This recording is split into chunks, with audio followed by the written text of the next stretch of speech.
All right, well, it is 4:30 and I think we will get started here. So thank you so much, everyone, for joining us today for the latest installment of our Forward in Energy Forum. We appreciate so many of you joining us virtually today. Normally we do these in the Wisconsin Energy Institute building once a month, but we appreciate the ability to reach beyond campus and beyond the state of Wisconsin as we bring this a spotlight on this important topic today. As my colleague Allison wrote in the chat, feel free to introduce yourself in the chat box. We'll also have a Q&A box for questions for our panelists as we get going here. My name is Scott Williams. I'm the Research and Education Coordinator at the Wisconsin Energy Institute here at UW-Madison. If this is your first time, if you're not aware of the Wisconsin Energy Institute, our mission is to provide leadership on campus for multidisciplinary research, education, and outreach efforts with the goal of accelerating the world's transition to clean energy systems and solutions. The Forward in Energy Forum is part of our efforts at the Wisconsin Energy Institute to cultivate public understanding of energy issues. It's a monthly series that brings together experts on and off campus to discuss the many dimensions of our global transition to cleaner energy systems. Our goal is to encourage cross-disciplinary dialogue to explore the important technical, social, political, and economic dimensions of a wide variety of clean energy innovations and issues. So this especially applies to today's session on energy and housing justice. Our moderator and panelists bring a deep range of experiences and expertise, which will help us set the context for the ways in which communities of color have been disproportionately harmed by past and current policies, and to discuss the ways in which we can all work together towards justice. A few announcements before we launch into today's forum. Next month, the forum will be on March 23rd, same time, 4:30 p.m. Central. And the topic is clean energy jobs and economic recovery. You can see the lineup of speakers that we have for this event, and registration is open. So feel free to go to the link provided on the slide there and sign up for next month's forum. Second, would like to acknowledge that the land that the Wisconsin Energy Institute occupies, as well as all of UW-Madison, is the ancestral home of the Ho-Chunk people, who have called this land Dejop since time immemorial. The Ho-Chunk Nation and the other 11 First Nations residing in the boundaries of present-day Wisconsin remain vibrant and strong. We recognize and respect the inherent sovereignty of the 12 First Nations that reside in the boundaries of the state of Wisconsin, and also want to acknowledge that tribal nations are doing some of the most important and leading work of transitioning toward clean and just energy systems. A couple of logistical notes. You may see that we have live captioning turned on for accessibility. If you find this too distracting, you should have the option to turn it off for yourself. And finally, we thank you for using the chat function to introduce yourself and for discussion. If you have a question for the panelists, please use the Q&A box. And I believe attendees can sort of upvote the questions that they would like panelists to address. And we'll do our part on our end to address your question to the appropriate panelists for today's session. So to help us moderate this session, we are pleased to have Professor Mara Curtis from UW-Madison. Dr. Curtis is the Vilas Distinguished Achievement Professor in the Sandra Rosenbaum School of Social Work. Her research focuses on how differences in housing conditions, benefit policies, and contextual factors affect the health and well-being of families. And we're very thankful she took the time to join us today during her sabbatical. So welcome. Thank you.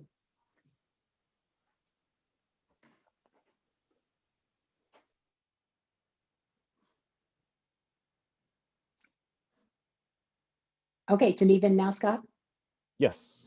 Okay, wonderful. Well, thank you so much for the introduction.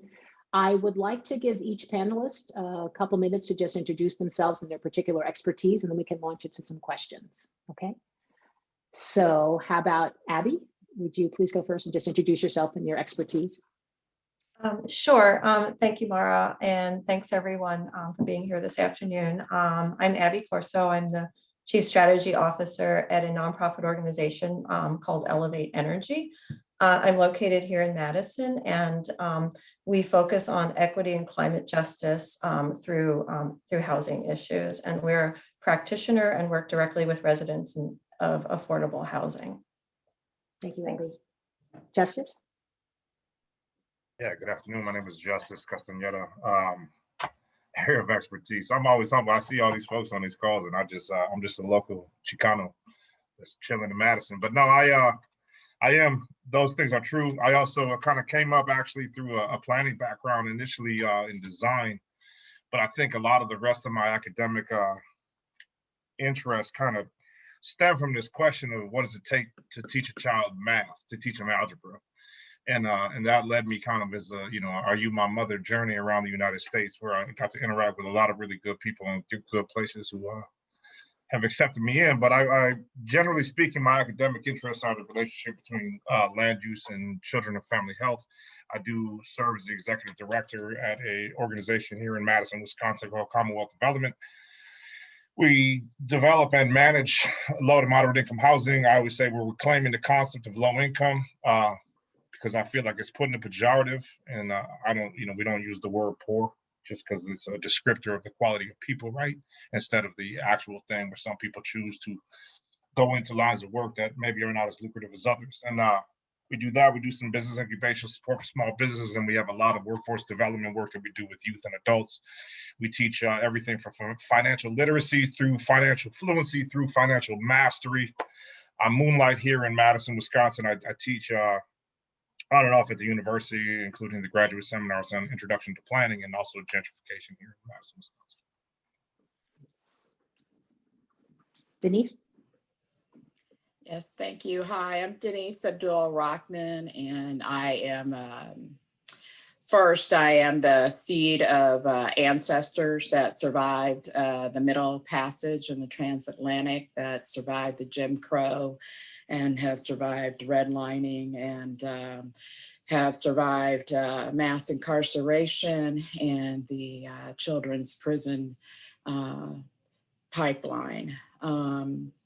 And a long set of freedom fighters that have fought for, the first Head Start or fought for women's rights and so on and so forth.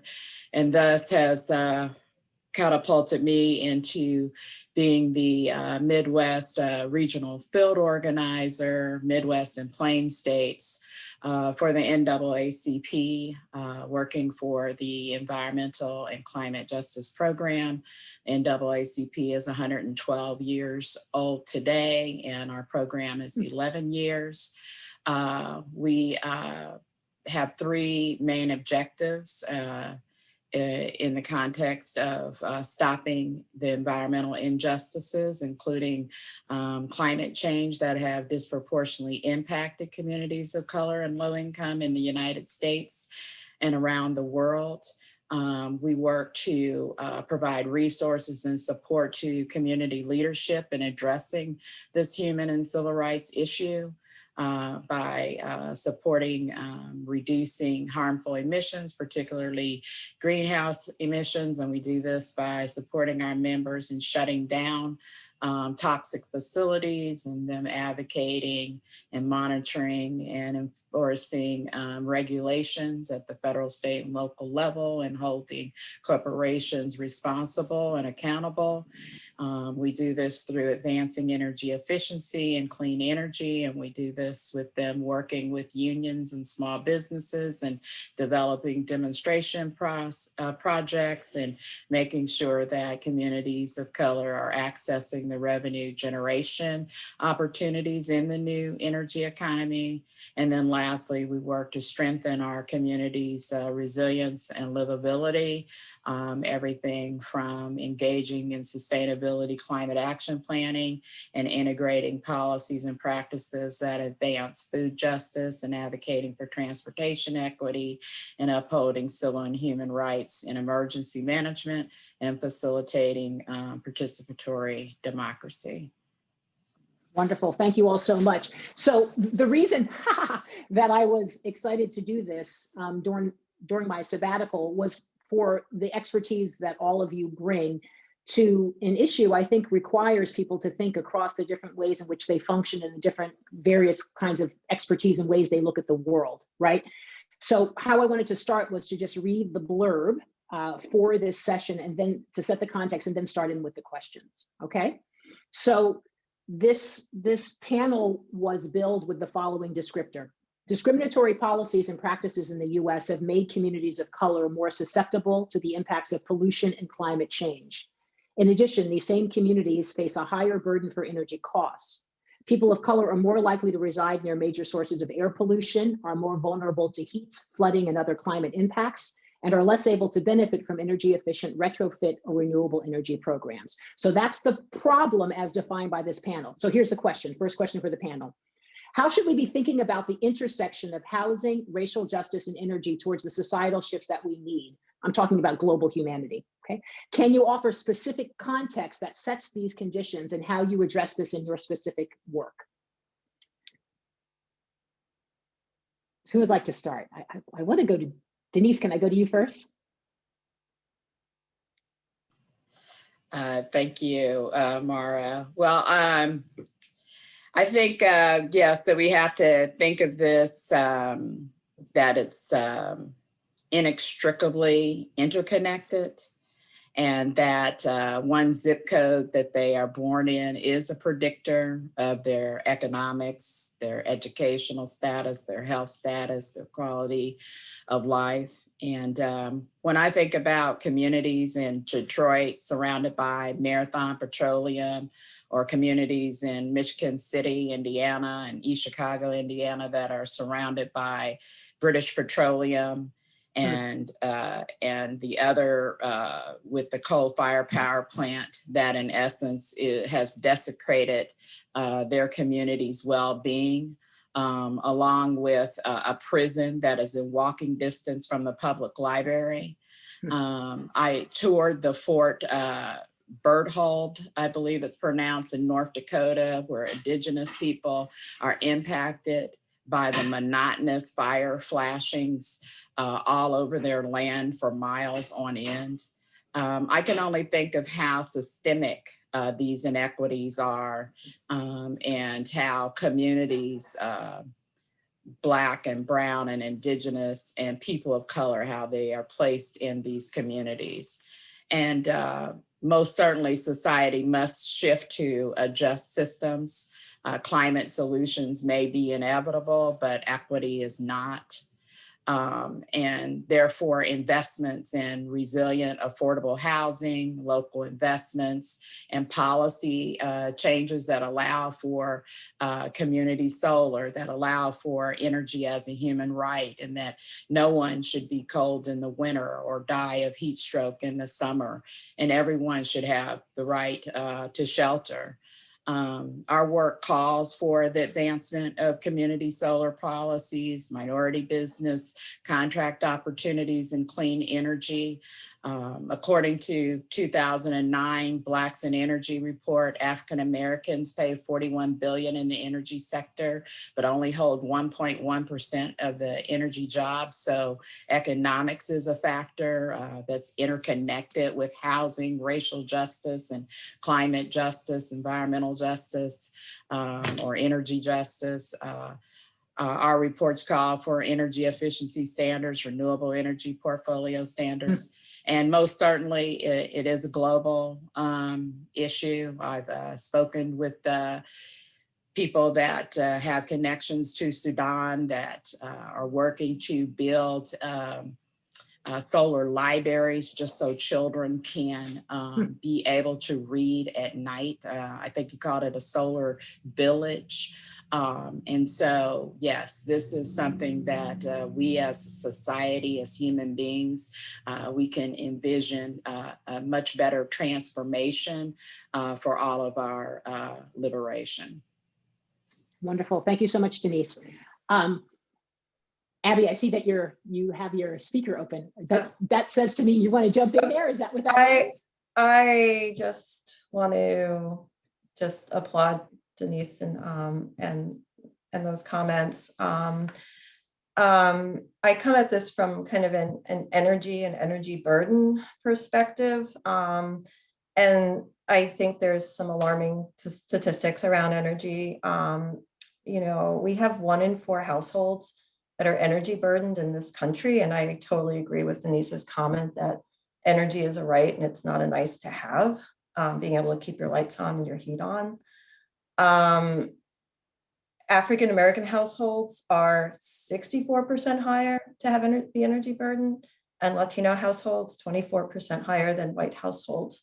So those are just some pretty alarming like inequities that in our energy system and in our housing system, and how we provide housing to all people.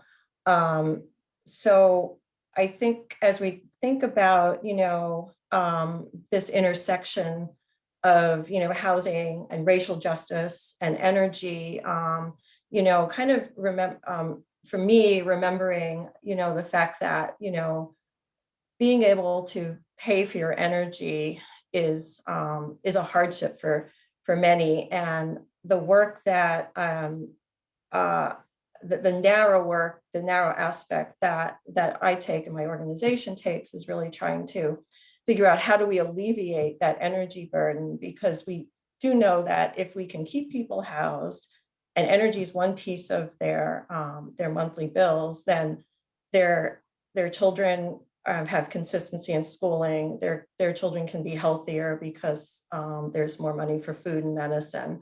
So keeping people housed, keeping their houses healthy through efficiency and through, allowing them to have an energy bill that's payable is kind of a cornerstone, I think, in the work that I do and the work that is needed to really, to kind of eliminate some of this like systemic energy burden that we're experiencing now, and kind of, I think, our society as a whole.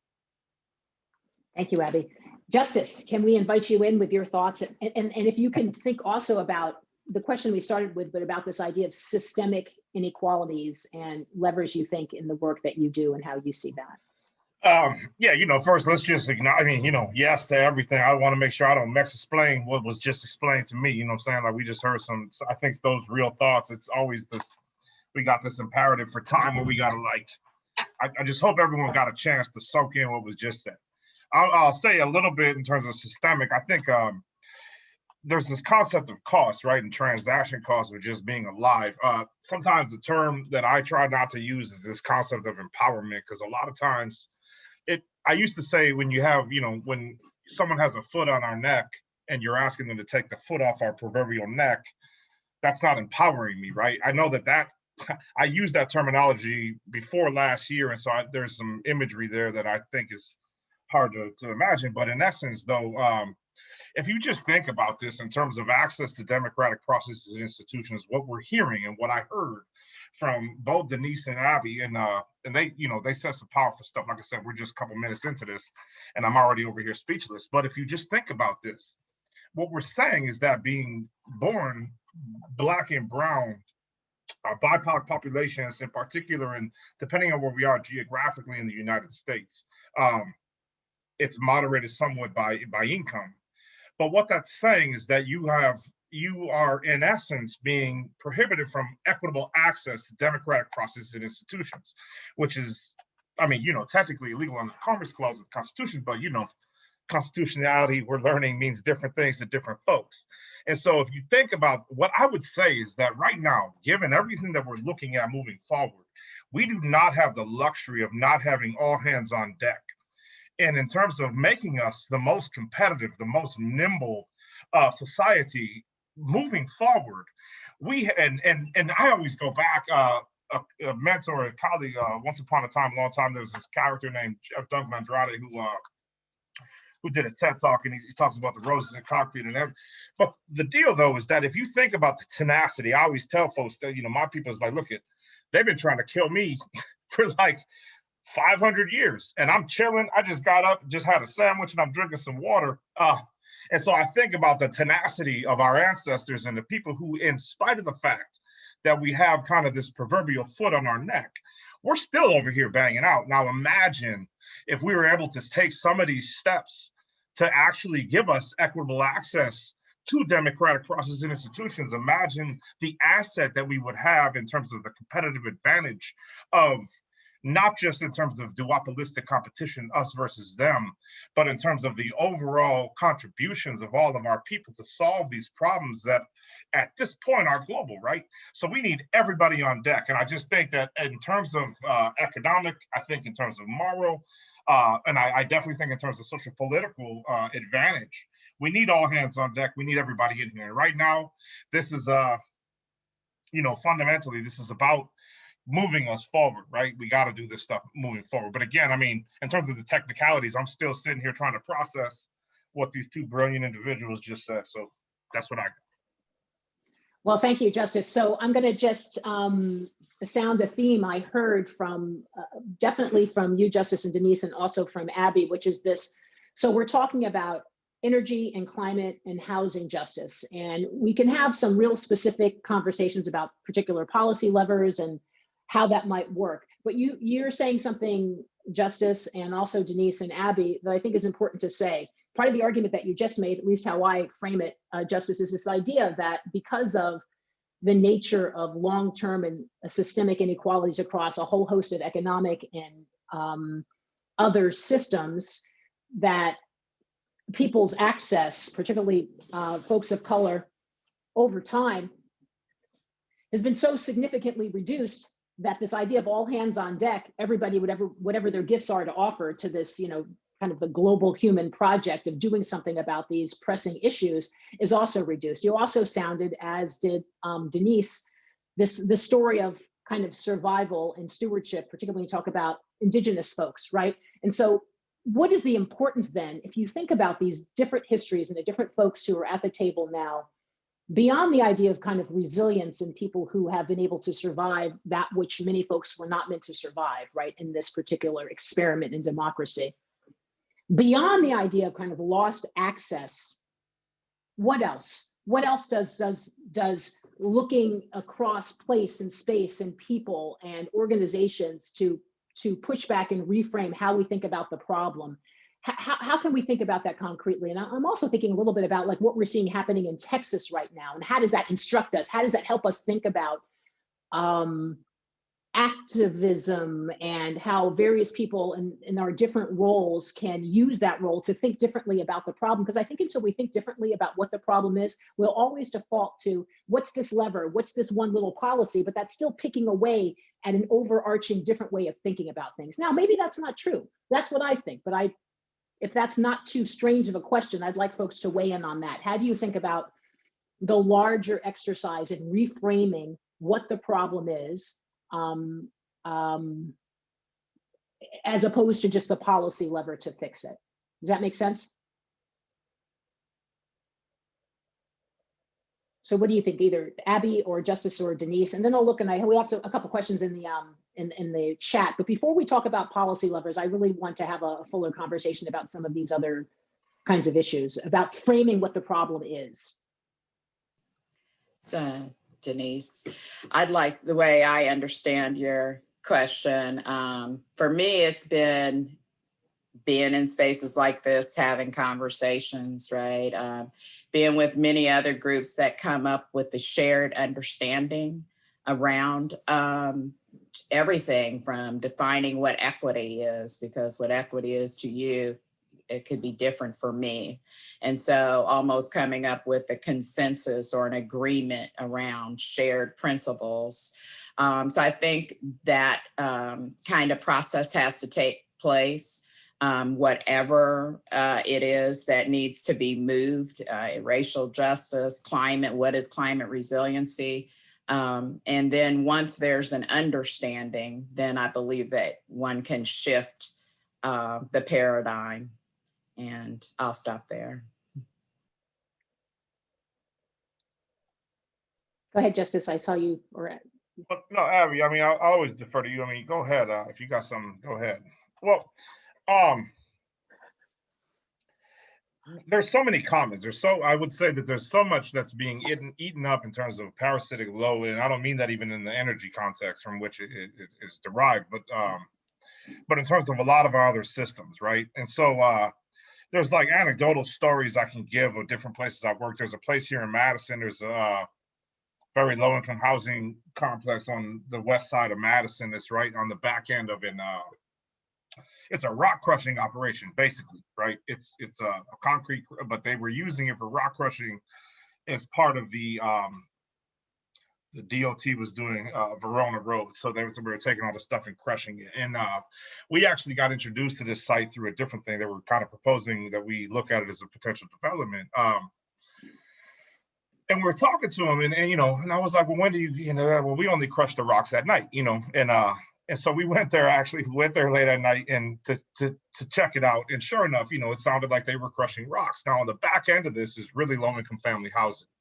Now, when the kids go to school the next day and we pay, there's all this money, we put money into our education system, and that's a whole nother conversation that all of us get together and we can have a different therapy session about. But when the child shows up there to learn, and again, a lot of the impetus behind a lot of how I got into the work that I do now came from just asking that question: what does it take to teach a child algebra, right? But when the child shows up, the things that we tend to focus on is the behavior of the kid, right?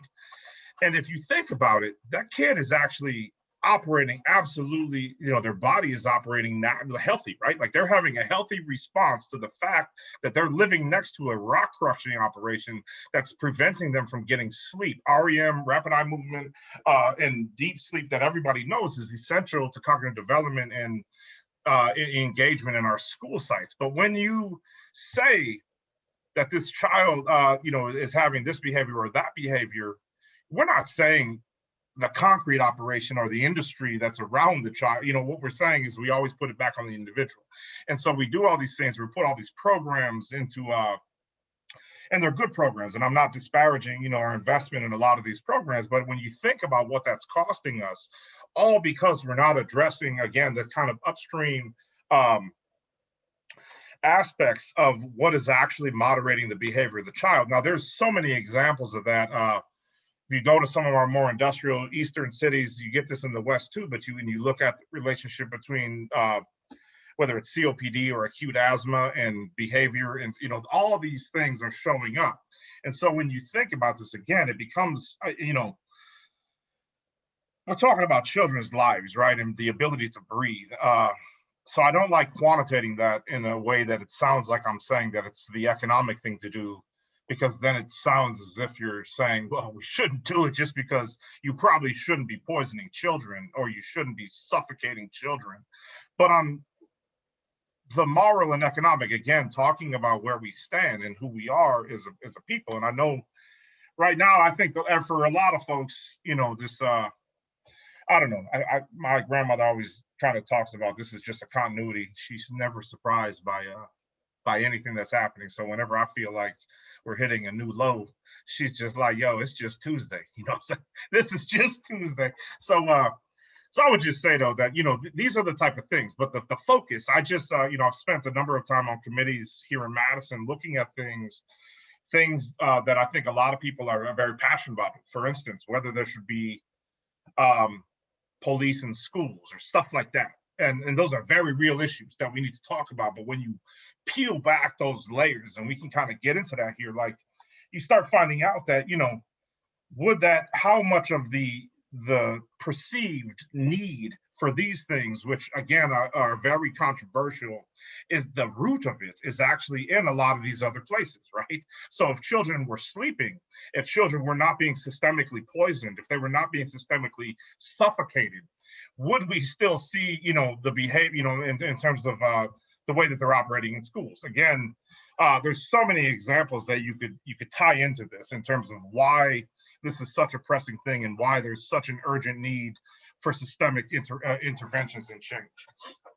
And that requires asking a different sort of question than the ones we generally ask, right? Abby, please. Yeah, I will. Thank you, Justice and Denise. I think that's, I think that's all so relevant and important. I just want to say, like, I appreciate this question, Mara, because you're right. We tend to try and pull policy levers. Let's make our housing better. Let's, address climate change, through policy measures and plans. But I think what I have learned over the years working in housing and energy is that getting to your question is around, if we can't address the issues around systemic racism, then we can pull all the policy levers we want, and we're still going to have this underlying issue that will affect generational wealth building. It affects where our housing is located. It affects what schools our children go to. It affects our children's health, based on what food they eat and what doctors they can go to. So I do appreciate your pointed question here. And I think from, I think working on those, and that's a big issue. I feel like I'm minimizing it, but I feel like that's a root cause issue to what we're talking about here. Thank you. So Denise mentioned this idea of the work sounds like it's long, right? You have to get then groups of people together across sector and across, what they're doing in this space and develop these shared principles. And then from those shared principles, you have some kind of process. And then you have to, considering what Justice says, you have to be able to evaluate it and look many steps down the road about what the outcome of those decisions are. And so therefore, it's not possible to only think about your own particular silo, and it's not possible not to think about the outcomes of your particular place in whatever that structure is that you're working through to get at this. And so I wonder, as we continue to chat, if we can keep thinking about how that's best done, if there are examples where you've seen that done particularly effectively. I know that in other spaces it works quite slowly to really do this kind of work, but I don't think that there's any other way to do that. Otherwise, you can have good actors advocating for policies that maybe in some ways are going to move things forward, but they have these downstream costs that are, borne by particular communities that we just, we should have known that ahead of time, I would argue. So let's keep thinking about that. I'll ask a more kind of linear question, but I hope we can keep thinking about how that has happened or examples of where you've seen that happen really well. If we got to a position where you didn't like the story that Justice told about the, crushing the concrete at night, it seems to me like somewhat obvious. You wouldn't have to think too much to imagine what the impacts would be on the people living around that. That's not hard. But if you never imagined that that would be you or anybody that you're attached to, then maybe it doesn't. I'm not sure. I'm not going to make opinions about that, but let's keep thinking. Okay. This is a pretty linear question, but maybe it's useful. How do you define energy justice? What does this mean exactly, and how is it operationalized? How can those outside of related sectors best frame this and why? And I also invite you, if you want to, think about how what we're we're watching occur right now in kind of Texas's energy grid. As an outsider to the energy sector, this is like a case study in thinking about kind of political context and energy delivery on a basic good. So if it's useful to refer to that, awesome. If you don't want to, that's great. But if someone can get us started on thinking about energy justice, when you're talking to people outside of the space who just care and want to know what they can do in their own space, how would you think about that? And also, if you want to take it, how do you understand Texas? What can we learn from Texas? Anybody a taker on that one?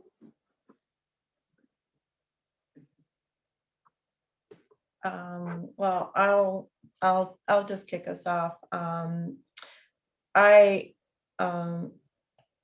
This wasn't as linear a question as you're suggesting, Mara. Oh, okay. I didn't think it was, because I did some thinking on it, and I actually went out to some folks in my organization and asked them to help define this, because I was really dissatisfied with what the UN has to say, and what these our definitions of energy justice. And I got together with some folks in my organization, and I'm like, how do we approach it? And we talked about accountability. I think, Justice, back to your example of that housing complex and the rock crusher, it's really creating accountability to governments and corporations who might be at the root cause of some of this, or causing, affecting policy, or so it's accountability, and then lifting up our communities and our community-based organizations to enable them to do this work. So it's helping build capacity at the grassroots level, and not, not just from the top down, but enabling, elevates a middle-sized organization. We're 150 people. So enabling an organization like us who has one foot in communities and another foot kind of at larger issues, to work with those grassroots organizations, work with community-based organizations, and really lift those organizations up through resources and technical expertise, and build their capacity to help do this work so that we can have this accountability. So that's why I thought it was a really interesting question, Laura, thought-provoking for me. Thank you. Oh, Denise, I see your, oh, okay. I would say that one aspect of energy justice is just people's basic right to clean air, clean water, clean land, and systems that are just. So in the NAACP right now, we kind of have defined that wind, solar, and geothermal are the most cleanest forms of energy that might provide the most frame of justice for communities. And then, of course, as I stated before, community solar, people at some point, if they have energy storage, if they have the right to send energy across the grid and get a credit, they can net zero and not have an energy bill. Obviously, this is in conflict with the monopolies of the utility frame. And so it's a monstrosity for the people power. And I think energy justice, maybe to literally justice's point, is around a participatory democracy kind of frame. We have a toolkit called Our Communities, Our Power, the NAACP, which is all about a community-driven process. And we work with our members to envision and to strategize, basically almost saying like, what all is the harm that you want to have stopped in your community? What do you reimagine as possible?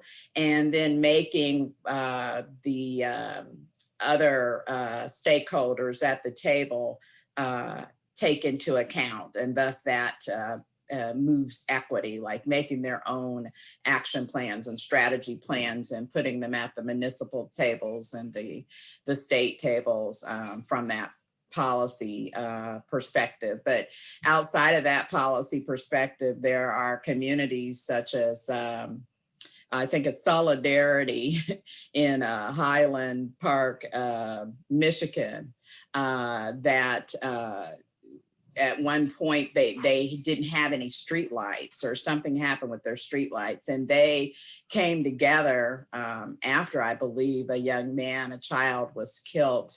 And they came together to get their own LED solar street light without city permits. And the city was trying to block them because they didn't have, I guess, official permits. But it exemplified the power of a community, a neighborhood that came together and built their own street light.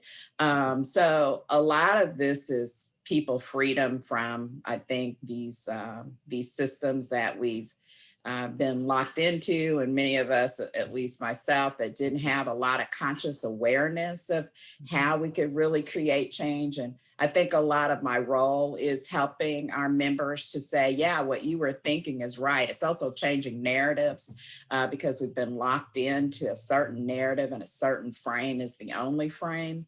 And so changing those narratives and telling our own stories, and all of that, I think, folds into energy justice and creating that democratic, all-inclusive process to make our whole society globally and domestically just far better. That sounds like energy justice as a verb and a process on the ground through time. Is that accurate? Yeah. Justice, please.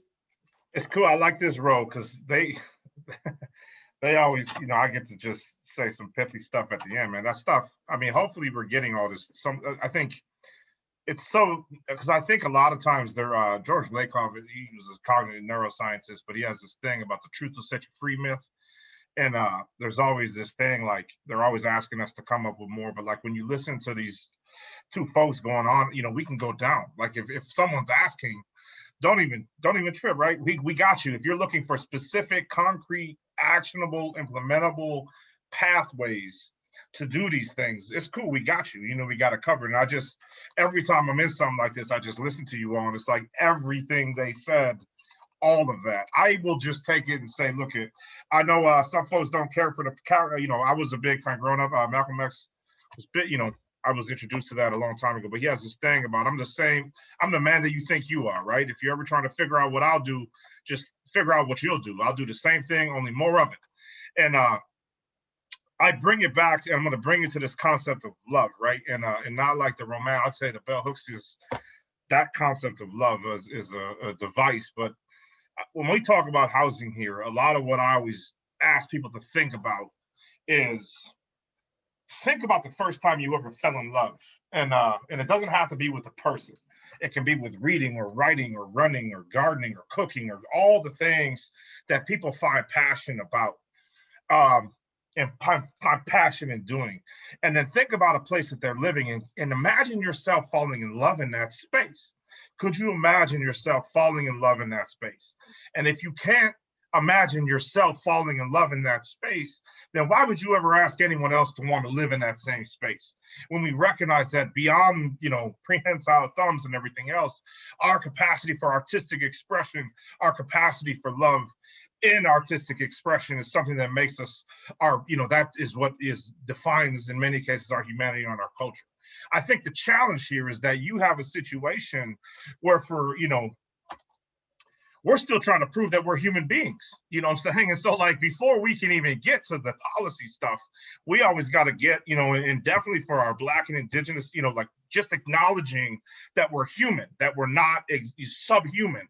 And like when you see what's going on, putting people in cages, like, would we do that if you had human beings living in there? There's an old, I think it's in the 70s book called Housing as If People Mattered. But like, when we're thinking about a lot of this stuff, we're just talking about, basic stuff that if you imagined a human being operating in a space, what would that human being need?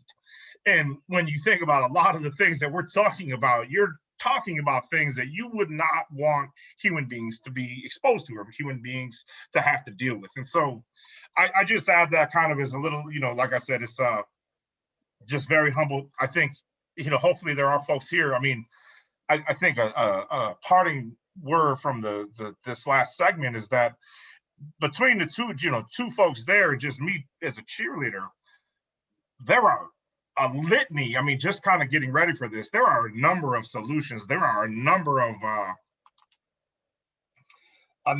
things that we could do right now. I don't think that the issue is that there are not solutions. I think the issue is political will. And a lot of times, like what's moderating that thing is that before we can even get to actionable items, I just tried to go away from it. But I can make the case in terms of economics. I can make the case in terms of sustainability. I can make the case in terms of workforce. But I think the case that's so hard for us to make is that I'm a human being.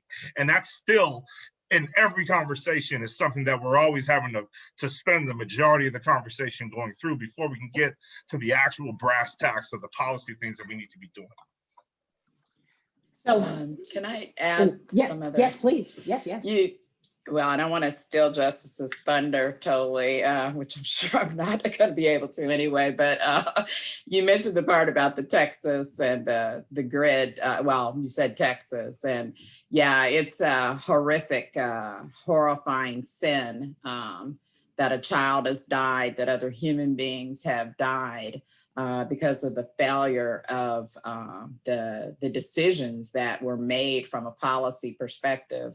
As I understand, Texas is deregulated. They had the opportunity to connect to the California grid, but because of the choices that they made, they weren't able to get access to energy for anyone. My understanding that, doesn't matter, because of their decisions not to have de-icing mechanisms, which and maybe understandably, since they had normally are in a warm climate, but as we know and have keen awareness around the climate and the globe changing, perhaps someone should have been reimagining and preparing for that mitigation, adaptation, mitigation, and so forth. So yeah, even if it were the natural gas, as I understand it, the water froze in the natural gas. The wind turbines were frozen because they didn't have the de-icing mechanism. And so they just did not have enough, I guess, of their base load. They didn't have a very reliable system. But yeah, I believe if everyone there had community solar, right, then everyone would have still had, a source of energy. If everyone had energy storage system battery in their home or access to energy storage battery, that there would have been, a better resilience and more people that would have survived that terrible, terrible storm and without suffering, so much suffering. And I'll stop there. So before we move on to something else, I wanted to invite either Abby or Justice, if you wanted to piggyback on anything around your understanding of these issues in terms of Texas or not. It's up for grabs. Thanks, Denise, for kind of bringing us back to that question, because I had actually just forgot to answer it. But I just want to piggyback on what you said. I think there's a failure in all of those areas. It's kind of going back to comments around, government and corporate accountability. I think there's a lot there that needs to be unpacked because, decisions were made, putting people over profit as well as, or putting profit over people, sorry. There was a lot of, I think, decisions made around that, but also just the policy environment that they put in place that would allow energy companies in a deregulated market to come in with no ceiling on energy prices. I mean,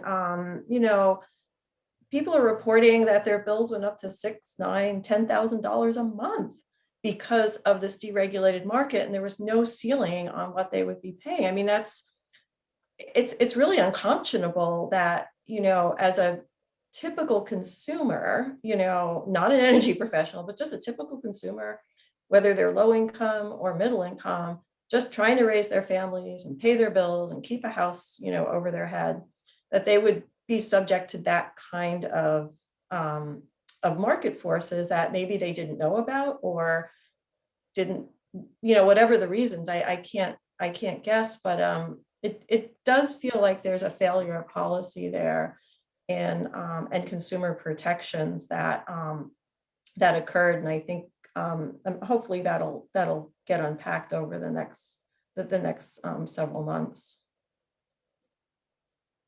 And I hope so too. But again, I go back to my grandmother. It's just Tuesday, right? I hope so. I don't think that a lot of folks think that it failed. Again, I go back to that, the system ain't broken. It's working just like it was designed to work. This is exactly what that looks like, right? This is energy in a free market. And I think about this a lot because we're told, whenever we're looking for change, we're always told that it takes time and it's slow and that things move slow. But when you think about, and I go to, I'm a Marine veteran, a war veteran, but long story, but basically I and a lot of veterans had a problem with the drones and the use of drones. But when you are using drones to kill folks in sovereign countries, seems like government moves really fast. And when people on our streets are being killed by whether agents, let's just say folks who work for the government, whether police or whatever, that happens real fast. And when you have a situation in Michigan where you switch an entire water supply for a whole population, that happens real fast. And when you go in relative to, I guess the thing in Texas has happened over a long time, but that tends to work really fast. But when we're told we're trying to change all of it, we're always told that everything has to move slow. And you think about, and this is where I go back to this thing about, was that by accident or by design? I mean, when you really get at it, and it gets into kind of a hyper or a macro analysis of capital, you have to have a type of superfluous labor in order for capital to flow in a free market. And in essence, what this does is it explodes. This is exposing that operation. This is operationalizing that thinking.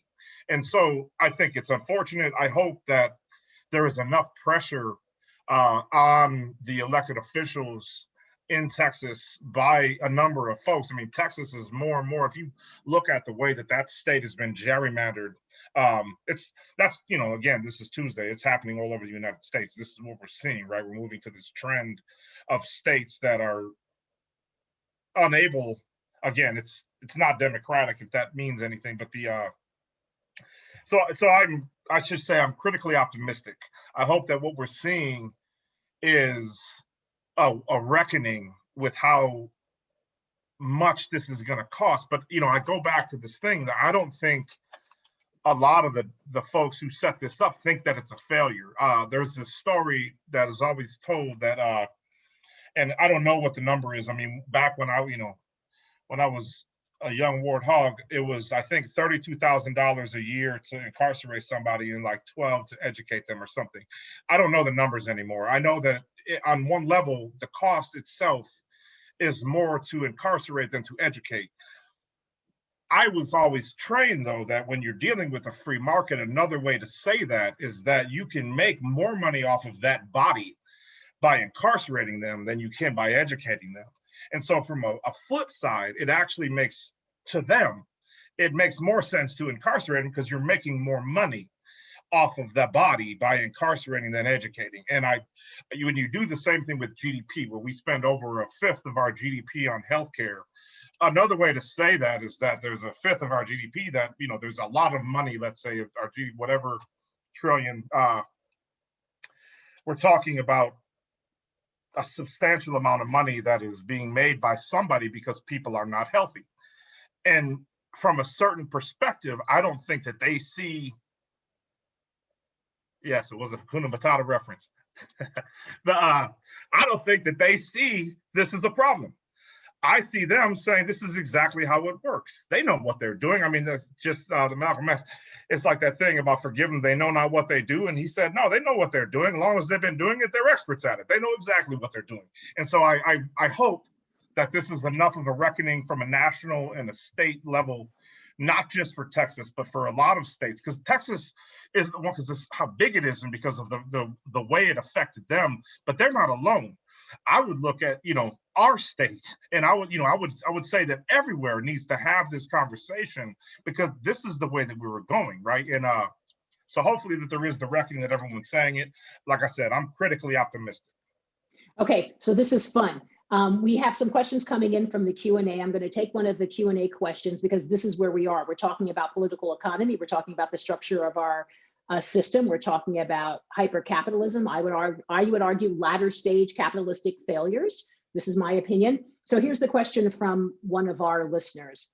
How many of our failures might be due to a short-sightedness that doesn't recognize that a complete solution requires capitalism to address capitalism and socialism to address social concerns and environmentalism to address environmental concerns? Can we challenge positively stakeholders to show their mettle by doing all three things at once? And so take that question how you see it, but there's no way to have a conversation about these large issues of energy and climate justice without thinking very clear-eyed about kind of our the structure of our economy and the way that our political will is working, which then requires people to think differently about what the problem is instead of just narrow solutions. So Any takers on this, thinking about the broad, these broader questions of the way our economy functions and piercing that?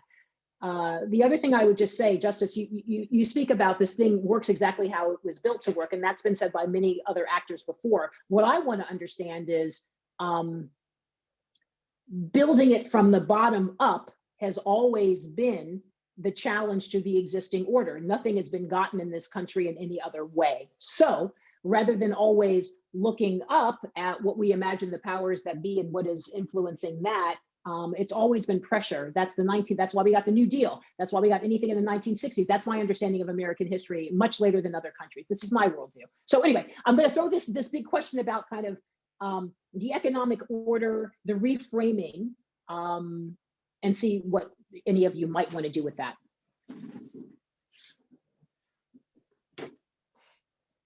I could just give it a quick shot. I mean, I don't see this as, I think this is something much worse than capitalism. I mean, there's so much to this in terms of the way that systemic risk is working that we've morphed. I mean, yeah, I guess late stage capitalism is a way to think about it, but the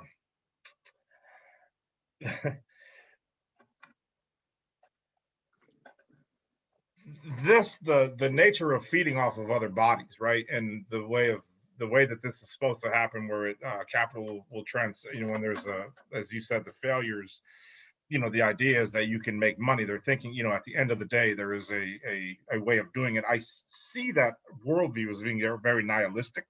When you get into some of the spiritual guidance that's kind of flowing through some of that economic school of thinking, I think it's closer to nihilistic than you would imagine, right? Because it is self-defeating. But but a lot of the way that is thought in terms of accumulation of capital, I say that, I mean, there's so many things that right now, so organized labor, I use this a lot, controls somewhere in the neighborhood of a third of the economy, somewhere in between $5 and $5.5 trillion right now. And I always say that, like, if a bank had $5 trillion of my money, I wouldn't protest your bank. I would just take my money and I would go reinvest it in other places. But we don't think like that. And so in terms of our behaviors, in terms of our aesthetic, in terms of the the way that we consume and all these things, that we are kind of concurrently the 99% and the 0.1% all the time. And it isn't as easy as to say that there is just some percent that controls it, because there's a lot of things that we buy into. When I was a young grad student, I'm still a grad student, I'm just an older one, but I used to always say that the game is always on Sunday. And it's a lot harder for us, like, we want to do everything so long as the game is always on Sunday. So as long as that doesn't change, we're willing to do everything. But ultimately, we still got to have the game on Sunday. And it's, I think, a lot harder for folks to think about, these things at that level. But I really think that the concepts and these are these term things. Just because I brought them up earlier, George Lakoff, the way of framing, I think in general, a lot of the advocacy work has not been as good at framing. And so socialism, I don't think people even know what any of that means anymore, right? And so when you start talking about the central tenets of what even the European, which are free market countries, they just have, again, they see no, not all of them, but I would say that they have more of an appreciation of everyone there as being human beings in some of those places. But again, ain't no angels. So the idea, though, is that if you break that down, those free market economies in terms of the way that they're operating, if you get at those tenets, I think more people actually support that. But when you ask them, how do you feel about socialism, they think that you're speaking to something else. And so I think the challenge for us in terms of addressing this and pushing this in terms of policy is to really make a lot of I think some of the stuff that both Denise and Abby brought up in the previous segment about some of the actual real stuff, the actual incremental, real implementable policy changes, people would change the way they approach it. I'll pause. I just want to acknowledge Justice. I agree with you that the designer of the Texas system said it's operating as it was supposed to be. totally acknowledge that that is 100% correct. And that's what's wrong, you know, that it was allowed to be, you know, designed that way, as far as I'm concerned. But I had to go into the chat to read the question because I really, I just was trying to absorb it a little bit better. And I'm not a political scientist or a policy expert by any stretch, but it does seem to me, if we silo these things, if we silo capitalistic, you know, monetary fund, what, you know, what falls under capitalism, what falls under socialism, and what falls under environmentalism, if we tend to silo that and not deal with the underlying inequities in our society, we're going to have a piecemeal policy landscape, and it's not going to get us really, I think, where we need to be. I think that those underlying like inequities are what ends up causing these horrible policy decisions like we have in Texas. You know, by design, this was made to increase prices 1,000% for some people, and they saw their bank accounts being drained, you know. That's, you know, so I think that's kind of like where I would come from with this question, is we have to solve these together and not in silos. Thanks, Abby. Go ahead, Denise. I'll just say that, well, definitely, you know, there's the 99 percenters and the 1% or lower, from what I heard Justice say, but yet we all seem to be divided, and many people vote and do things against their own best interests, and that I think this really is an ethical and moral dilemma, and you know, a dilemma around the status quo versus a more inclusive and equitable society, and it's causing a lot of civil unrest. So how do we like really coexist together, and remembering again that when you look at the mathematical formula, it's 99% really, and then the 1%. So we're kind of all in the same similar boat. And that, yeah, if we were morphing, I believe, in an ethical and moral frame, a human frame, then we would definitely make far better decisions than what we're making. And I guess a couple examples that come to mind to me is one, carbon pricing, carbon sequestration. If we're talking about housing, there's people in Terre Haute, Indiana, that are contending with carbon capture being put into their properties or near their housing. And these are being considered as good systems because they're going to help with the climate, but yet it doesn't contend with the root cause. And that community deals with earth tremors and things of that nature, most likely and probable because of the carbon capture sequester. I've had the privilege of attending the COP21 in Paris, France, and listening to an Indigenous sister and the Indigenous Environmental Network with Brother Tom Goldtooth, who they talk about how I guess there's an aspect of Indigenous culture, some tribes that bury their placenta by a tree, and how can they now bury their placenta by a tree when it's being monetized? There's just something degrading about it now because we're doing these cap and trades and deforestation, and we're capitalizing and monetizing the air, you know, and so something just is fundamentally wrong when we want to put a price on the air we breathe. And that, you know, there are other entities that want to promote the dividend, the carbon dividend, which is also for some degrading, that some people will continue to host those polluting systems and continue to have their property values deflated because they live by these polluting systems, while a corporation can continue to pollute and pay a penalty, a tax, and then that person will get a dividend check along with all the consumers, whether they live near the polluting system or not. They may get a $40 dividend check, which is, no form of, if you want to call it reparations. It's not to any account. What communities really need, and what another part of my work is working in Indiana, where they're working on the 21st Energy Development Task Force. And we've called for models like the Green Zone, which is about investing in communities. We talk about, the community's right for transformation and liberation. And so that a person can, you talk about the walkability and the right to live, work, and thrive and worship. Communities, housing, every aspect of our lives need to be built around that foundation where a person can walk to work and install solar or something.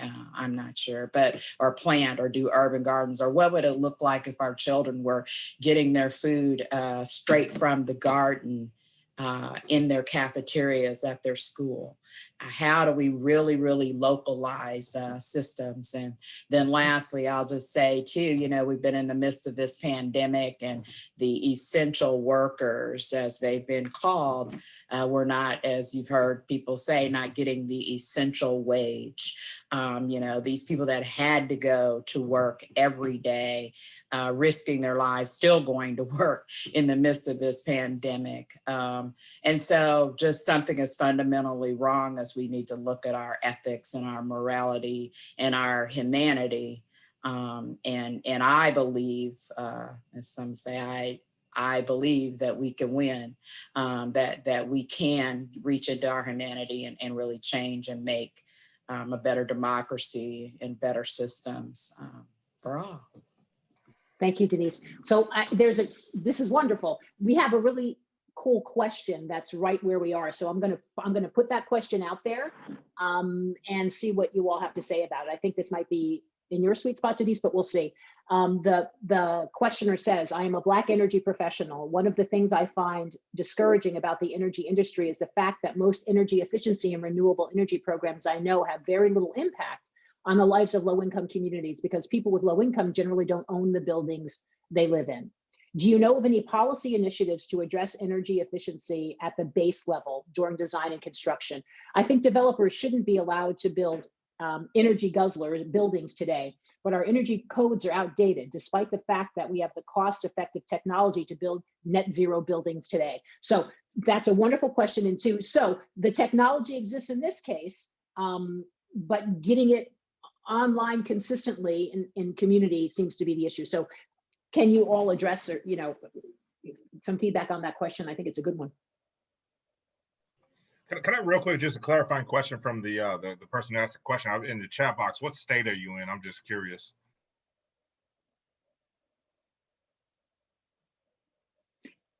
Anyone else can answer the question. I just am curious about what state, because it varies state to state. So Denise is gonna, go ahead, Denise. I'll just briefly respond to, as I understand the question, there are a lot of different conversations around. If you're talking about multi-family housing and having the landlords, build community solar systems and passing on, creating agreements that will share that energy with their tenants as they receive the savings and the credit.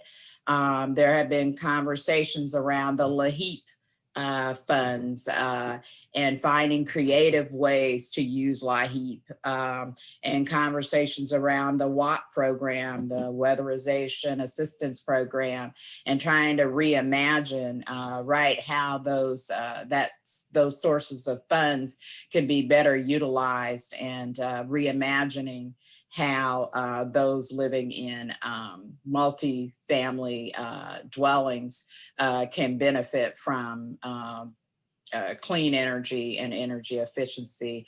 And then lastly, I'll just say, but there are a lot of us that live in old housing stock that really need to benefit from energy efficiency programs. And in other roles that I've had, you know, we encourage all of our members across the nation to be at the utilities integrated resource planning tables where they're discussing their source of energy for the next 20 years. And as they closing their coal-fired power plants, and our communities have been the ones most negatively impacted by their energy system, that is the time to be having the discussions. And we've had our members present equity in those frames, present, you know, why don't you give dollars, dedicated carve outs and benefits for energy efficiency. So maybe that's a discussion that if you said you are a business owner, it'd be interesting to have a lot of minority business enterprises and women business enterprises at a table with the electric utilities discussing maybe how to move energy efficiency to communities more rampantly into multifamily dwellers or renters. Yeah, I agree with everything that you just said, Denise. You know, as someone who works almost exclusively in multifamily housing and on energy efficiency, I hear your pain on, you know, how we can make this work better. You know, I think there's the new construction aspect. I entirely agree.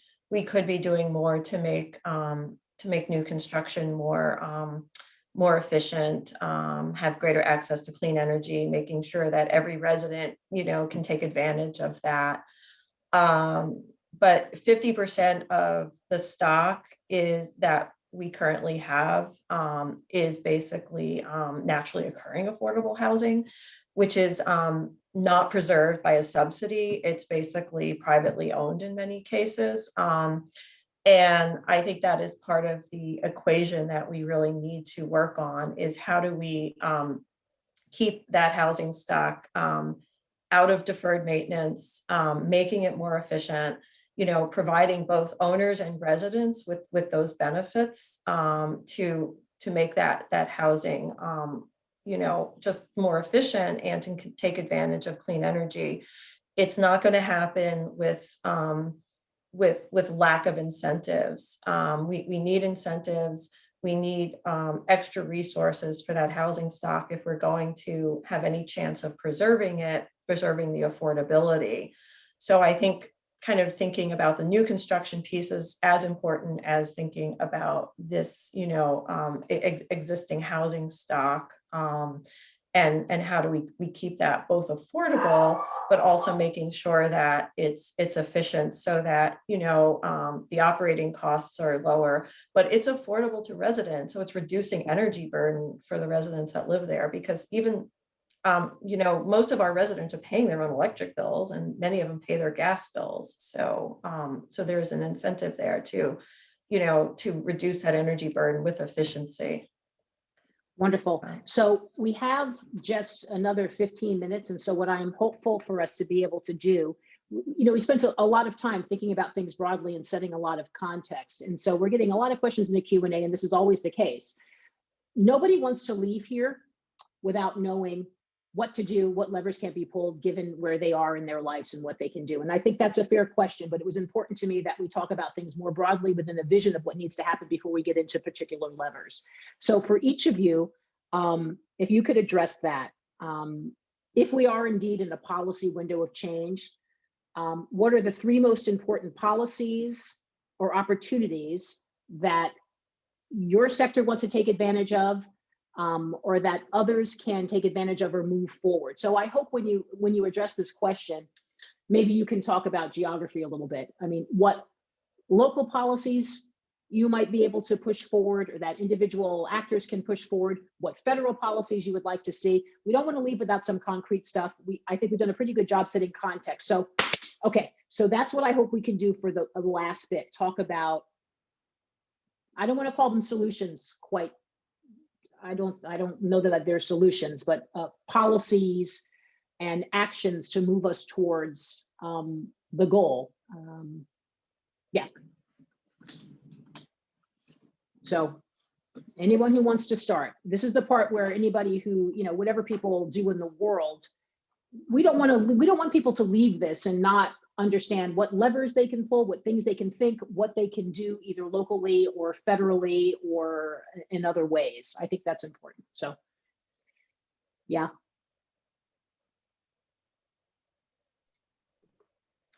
Denise, this might be in more your wheelhouse than mine, but I think we need to hold the federal government accountable for making sure the Justice 40 initiative is equitably, put into place across the country. And this is promising 40% of stimulus goes to disinvested communities. And not in a way that is disingenuous or in a way that just doesn't really address the inequities and the needs in those communities. So I think we have to really continue to push on that at the federal level, but also at the local level, because as monies flow down to the states and municipalities where it's going to be implemented, we need to make sure that that money is really put to the use, the intended use in those communities. I totally agree with the comment on codes. We can do way better on codes locally, and as far as Denise's comment, about communities participating in IRP processes, I think having some organizing around that, I think that's really powerful. One thing we have seen work, like in Michigan, and is that there's a climate table specific. It's a low-income working climate table. We have one in Illinois too. Those have been very effective at shifting the energy efficiency programs to make sure there are more resources going to the disinvested communities. So making sure that those communities are getting their fair share of those resources, because just practically everybody's paying into energy efficiency programs. So making sure that there's some equitable distribution. Those climate tables have been somewhat effective at doing that. I'll stop there. Thank you. I'll go ahead and go next. I would say any and all the policy processes that I really admire and respect are the ones where the various legislators and their staff make sure that it's rooted in grassroots, where it's basically a community-driven process. So they're listening to community as they shape their legislative policy. One is that. So any kind of legislation that's had that process, one could consider moving alongside that. Communities making sure that they have a climate action plan of their own that they submit to their municipalities to ensure equity, and that municipalities make sure that they have equity, that they might reference toolkits such as and reports by organizations like mine, where we have Our Communities, Our Power, Just Energy, Reducing Pollution, Creating Jobs, Lights Out in the Cold report. And we have an equity and resilience indicator that if you've done all these particular things, then communities should be a lot more resilient and resistant to the impacts of climate change.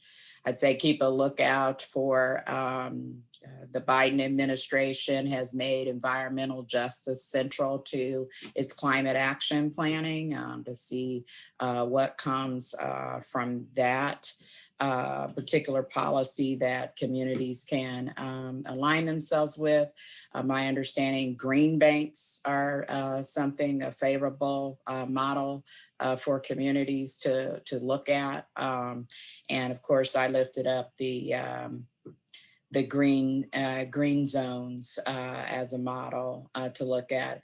And then in general, the NAACP, we call for net metering policies that are like 2,000 kilowatts. We call for a renewable portfolio standard of 25% by 2025. We call for energy efficiency standard of 2% of retail sales. So some states are like at 1%. We think they should be taking 2%, and then that'll be more funds that can be distributed. And we call for making sure that minority business enterprises and women business enterprises are included. So if you contract minorities, then they'll be able to obtain the jobs, and then they can afford housing and be able to give their children a place to live. And then also a fair chance, making sure that you implement the Fair Chance Act and give those that were formerly incarcerated or are reentry persons opportunities to participate in the economy and have housing. Some folks have not been able to transition into housing. So policies that assure that there's housing for everyone and energy for everyone. Also, I'd be remiss if I didn't say community solar policies. Thank you. Listen, I'll add just I have the workforce development stuff that Denise was just talking about for folks who are both returning from being incarcerated, but also veterans. Finding that project-based, this type of working in cohorts to do infrastructure work is extraordinarily effective at assisting in mitigating some of that stress that folks are getting. And I mean, there's so many things about this that make it sound economic policy, right? Especially when we have a situation where, in terms of workforce, in terms of all these things. So there's just so much there that could be built on. I think I was when I first got into housing and really economics and development, a lot of when I was in grad school, and the environmental people is what I would call them, but they what I always felt like is they, it was, in my mind, and again, forgive me for this, it's a simplification, but it was as if there are a bunch of folks who had very little exposure or experience growing up with us in low-income populations, low-income folks of color, and they always wanted to change our behavior because they felt like their world was at risk. And the thing, like all of a sudden, like, of all the things that are affecting me and my family and the people that I love, the thing you're worried about is the light bulb. Like, that's the issue, is the light bulb in the place. And that's the reason you care. And you want me to change all these things and jump on your wagon because you're worried about the world you're living in.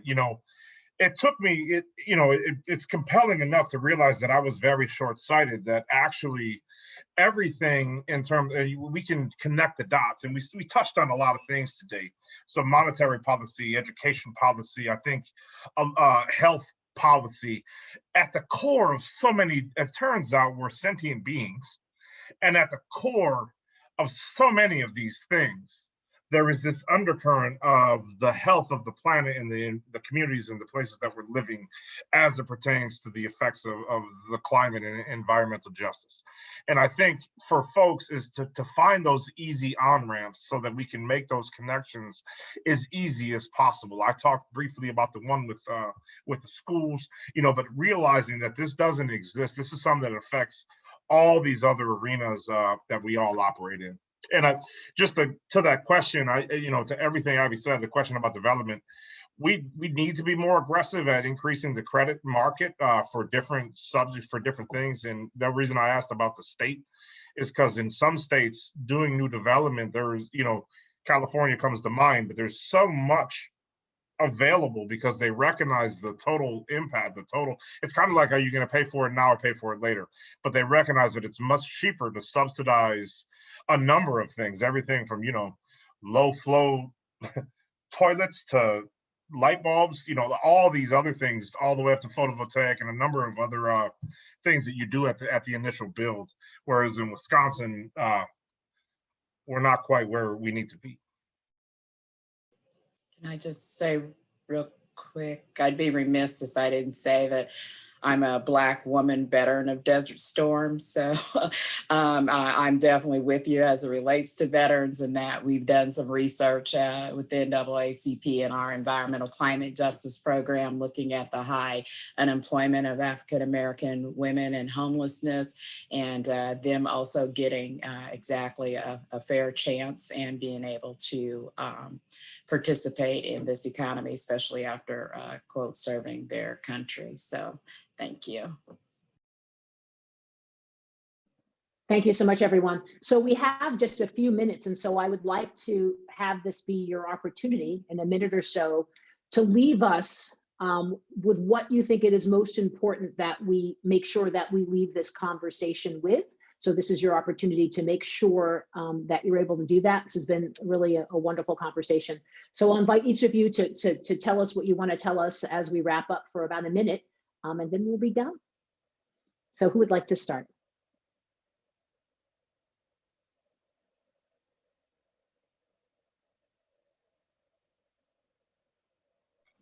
I'll go ahead. I'll jump in. I'll just say I'm very humbled to be here with you all. Thank you all for your work. Denise, I'm a Marine veteran from Iraq later on, so appreciate your service. But also Abby and Professor Curtis, thank you so much for moderating it. I think part of the shots is that the truth is on our side, you know, and I think it's important to understand that. And whenever just, you know, I'm channeling, and if you guys know the sources of this, but you know, they're always telling us that the odds are against us, you know, but the truth is on our side. And so the arguments, there is no logical argument. You know, again, to me, it's nihilistic, and I'm searching for what I don't know. The truth is on our side. We need to be uncompromising and looking at how this is affecting the capacity. And again, it's not even at this point. I mean, we're talking about we're leveraging the asset that all of our communities and constituencies and places that we work in solidarity with, that they will bring to make us the best place that we can be, so that we can address the volatility ahead. And the truth is on our side. Be uncompromising in asking these questions and pushing for the policy changes that Denise and Abby put forth. But again, I'm very humbled to be here with you all. Thank you to everybody for joining us this afternoon.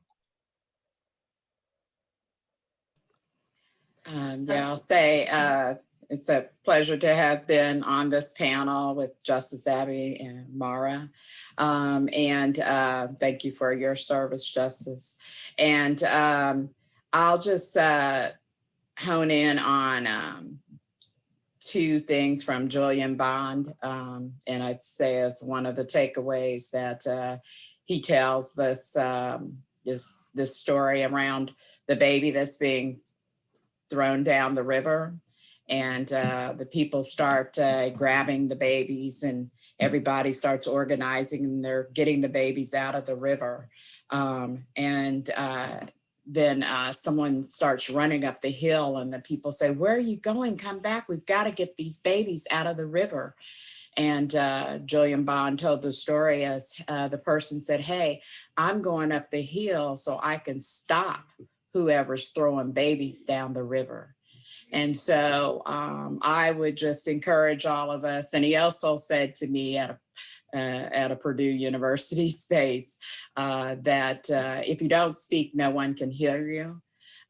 So I would really tell everyone to use your voice, do this work, believe in the possibility of change.